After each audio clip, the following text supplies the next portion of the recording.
Giratoire. Donc l'entrée se fait comme ceci, la sortie se fait comme ça.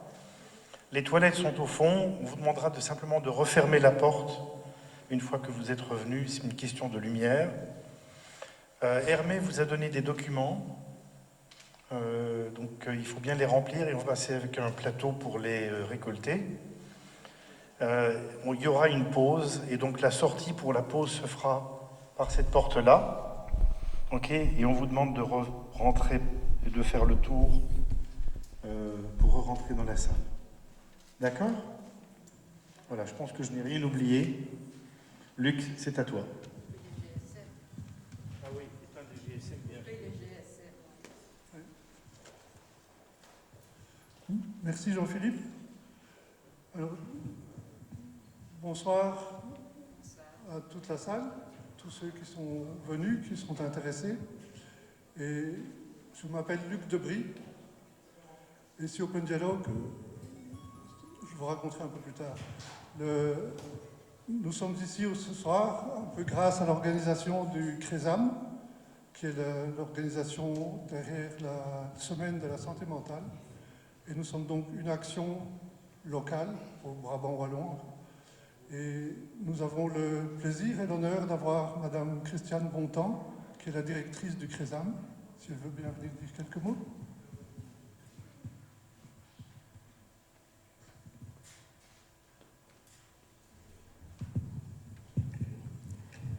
Bonjour à tous et tout d'abord je voudrais vraiment remercier très très chaleureusement Open Dialogue pour Belgium et ses partenaires pour cette organisation et de s'investir bien sûr dans le cadre de la semaine de la santé mentale mais aussi tout au long de l'année pour l'important travail qu'ils font pour proposer des bons soins, des meilleurs soins possibles aux personnes qui sont en souffrance psychique. Vraiment bravo, merci. J'espère qu'on aura plusieurs fois l'occasion d'applaudir leur travail pendant toute cette soirée. Alors juste vous dire un petit mot de bienvenue aussi. Donc aujourd'hui c'est le 10 octobre. Le 10 octobre c'est la journée qui est décrétée Journée mondiale de la santé mentale. Et donc cela fait maintenant 10 ans tout juste puisqu'on a commencé en 2011. Oui c'est ça, donc maintenant c'est la 10e année qu'on organise en Wallonie avec le soutien de la région wallonne toute une semaine consacrée à la santé mentale. Au départ on l'avait appelée semaine anti-stress et puis après on a vraiment souhaité l'appeler semaine de la santé mentale parce que la santé mentale c'est quelque chose dont il faut parler, il ne faut pas avoir peur d'en parler, tout le monde en a une, parfois c'est un peu plus difficile, mais c'est important de pouvoir informer sur les troubles, sur ce que ça recouvre, sur le fait que beaucoup de personnes peuvent être en souffrance, mais aussi sur le fait qu'il existe des solutions et qu'il y a toujours de nouvelles solutions et je pense qu'on va découvrir ça aujourd'hui. Alors juste un petit mot pour vous dire que le CRESAM c'est le centre de référence en santé mentale en Wallonie.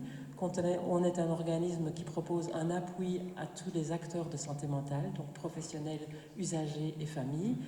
Et on fait aussi de la recherche et on fait aussi de l'information. Et donc cette semaine de la santé mentale prend sa place dans le cadre de notre mission d'information. Alors elle débute aujourd'hui et pendant toute la semaine, il y en aura pour tous les goûts. Il y a des soirées cinéma autour du très beau film La forêt de mon père. Donc il y a une projection dans chaque province. Donc si vous avez l'occasion d'y aller, ça vaut vraiment la peine. Aujourd'hui et samedi prochain, il y a des journées famille. Le samedi prochain, c'est justement Louvain-la-Neuve, donc c'est pas très très loin d'ici. Et puis alors, tous les matins, il y aura des conférences en ligne sur des thèmes particuliers. Évidemment, cette année-ci, on s'est beaucoup intéressé à l'impact du Covid sur la santé mentale. Donc voilà. Et alors, un peu partout en Wallonie, il y aura tout au long de la semaine des rencontres locales, comme celles que vous avez vraiment pris la peine d'organiser aujourd'hui. Et donc le programme se trouve sur le site semaine de la santé mentale.be. J'ai avec moi quelques belles affiches, donc vous pouvez les emporter avec vous si vous voulez. Il y a même un QR code, puisque maintenant c'est comme ça qu'on fait pour avoir tout de suite le programme sous la main. Et alors j'ai aussi des petits dépliants pour vous expliquer un petit peu mieux ce que c'est que le CRESAM si vous le souhaitez. Voilà, bonne journée à tous et encore merci pour cette belle organisation. Merci Madame Bontemps.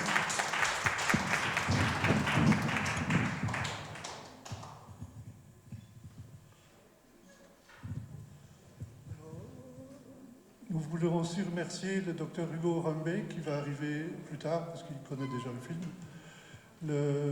Monique Leeuw, qui est notre interprète, Jean-Marc Lebrun, qui est le cinéaste qui va nous filmer ça, qu'on pourra placer sur Vimeo, comme ça vous pourrez le revoir, le montrer à vos amis, à vos connaissances, et indiquer alors à d'autres professionnels de Belgique qu'un psychiatre s'y est déjà mis depuis une dizaine d'années. Je voudrais aussi remercier Emmanuel Batz qui va s'occuper du montage du film avec l'INSAS, Jean-Marc Bailly derrière qui est pour le son, tout le monde m'entend, merci Jean-Marc, et Laurence et Jean-Philippe Dara qui se sont occupés de la logistique ici tout autour de vous. Et encore les bénévoles. Alors, comment est-ce qu'on est arrivé ici? Je voudrais aussi remercier les supporters Rêve Belgium, c'est le réseau des entendeurs de voix, et La Traversière, qui est une unité de psychiatrie à Nivelles. Je sais que ça.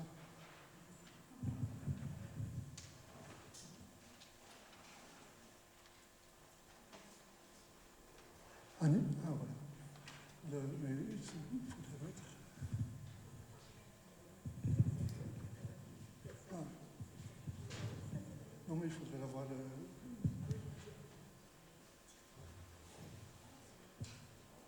Non, c'est pas ça.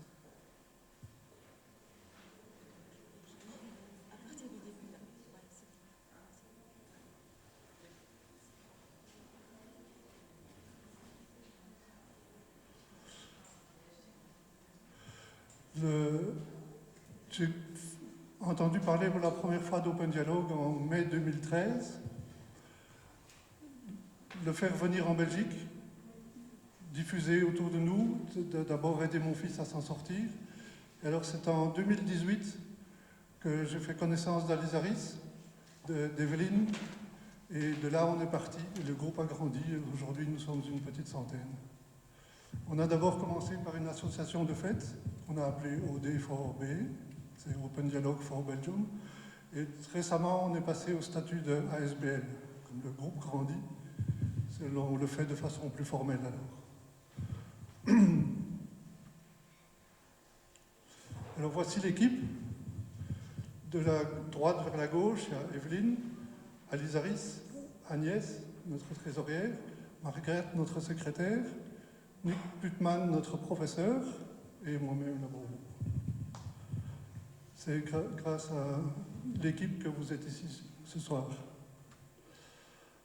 Alors, comme tout parent concerné, on s'est retrouvé un jour chez un chef psychiatre qui nous dit que notre fils souffre de psychose, qu'il doit donc être dépendant des médicaments. C'est un euphémisme pour cacher le fait que ça ne guérit personne. Et qu'il devient en quelque sorte toxicomane aux drogues psychiatriques à vie.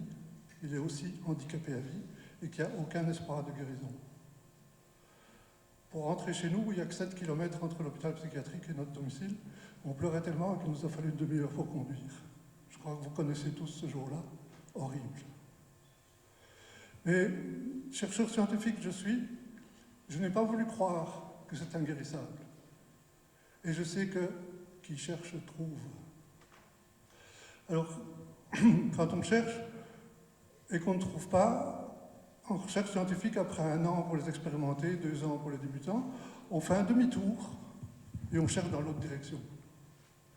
Comme les psychiatres ne trouvent pas, l'autre direction, c'est vers les souffrants. Et il y a des souffrants qui guérissent. Et je suis tombé après sur le website, le blog de Monica Cassani, une américaine qui a passé 20 ans sous psychodrogue, vous la voyez là, elle est un peu forte. Elle fait des drogues psychiatriques que vous connaissez bien. Et la voici, 5 ans après son sevrage. Jolie femme, n'est-ce pas? Elle a à peu près 45 ans ici au-dessus. Et alors, son blog est divisé en plusieurs chapitres. Il y en avait un qui parle de guérison et qui raconte les histoires d'autres gens qui ont guéri aussi. Des histoires vraies, que malheureusement les psychiatres ignorent. Et puis en lisant, vraiment, je passais mon temps. J'avais pris une semaine de congé pour l'entretien de la maison et je n'ai pas fait d'entretien. Je devais vérifier l'information, voir que ce ne soit pas trop beau pour être vrai. Et il y avait une page qui présentait Open Dialogue. Voilà, quelle découverte, 1 an après le diagnostic. Alors, on était déjà le vendredi de la semaine que j'aurais dû faire l'entretien. Le soir, en fin de journée, ma femme rentre en claquant les portes, furibarte. Elle dit « Tu as pris une semaine de congé et tu n'as rien foutu. J'espère que tu as une bonne excuse. » Alors, le matin, j'avais reçu les DVD de Daniel Macler, c'est pas encore sur YouTube. J'avais imprimé l'article. Alors, je lui ai montré, je lui donne l'excuse. Elle se met à lire. Elle commence à pleurer. Ses jambes flageolent. Et j'ai juste eu le temps de l'asseoir dans le canapé. Dans son cœur de maman, l'espoir était revenu. Alors pendant le week-end, avec notre fils, nous avons regardé les 2 premiers films de Daniel Macler. Le premier, c'était Des ailes brisées. Le deuxième, Open Dialogue. On le regardait par tranche de 20-25 minutes, parce que drogué comme il était, notre fils ne pouvait pas se concentrer. Et le dimanche soir, à la fin du film Open Dialogue, ma femme se tourne vers moi et elle dit « Tu dois y aller. Prends notre fils et vas-y. » 3 semaines plus tard, nous étions à Laponie. Alors voilà, vous avez Bruxelles en bas, à gauche. Tornio, la ville où il y a l'hôpital psychiatrique de Laponie occidentale, est à 2000 km de chez nous. 700 km au nord d'Helsinki, quelques kilomètres au sud du cercle polaire. C'est le district de Laponie occidentale. Et Tornio est le port pour la Laponie. Et dans les années 90, pendant le développement de Open Dialogue, c'était après la recherche, alors il fallait mettre les résultats dans la vie quotidienne. Il y avait à peu près 75 000 habitants. Aujourd'hui, il n'y en a plus que 65 000. Voici une vue aérienne de l'hôpital de Keropodas, au nord de Tornio, de 2 ailes. L'entrée de l'administration, il n'y a plus que cette moitié de building qui est utilisée.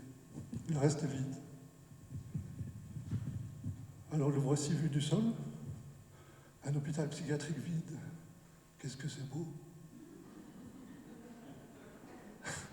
Une thérapie qui guérit et qui vide les lits d'hôpitaux. C'est génial, non? Et c'est la réalité. Ce n'est pas trop beau pour être vrai, c'est tout à fait vrai.